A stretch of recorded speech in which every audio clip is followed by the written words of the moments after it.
ఇప్పుడు మీరందరూ సూర్య నమస్కారాలు చూపిస్తారు. ఇంకా సూర్య నమస్కారాలు ఎప్పుడు ఎట్లా చేసేవాళ్ళం అంటే నలుగురు ఐదుగురు అన్నీ చేసేవాళ్ళు. కానీ అట్లా కాకుండా మీరు ఎక్కువసేపు చూసే అవకాశం ఉండడం కోసం ఒక్కొక్కళ్ళు ఒక్కొక్క పోస్టర్ చూపిస్తారు. రైట్. 1 నమస్కారాసన్, 2 హస్త ఉత్తానాసన్, 3 పాద హస్తాసన్, 4 అశ్వ సంచలనాసన్, 5 పర్వతాసన్, 6 అష్టాంగ నమస్కారాసన్, 7 భుజంగాసన్, 8 పర్వతాసన్, 9 అశ్వ సంచలనాసన్. ఇక్కడి నుంచి మళ్ళీ రిపీట్ అవుతాయి అవే.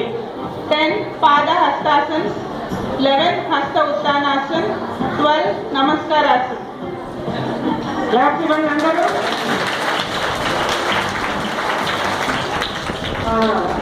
అందరూ ఇప్పుడు చాలా ఇంపార్టెంట్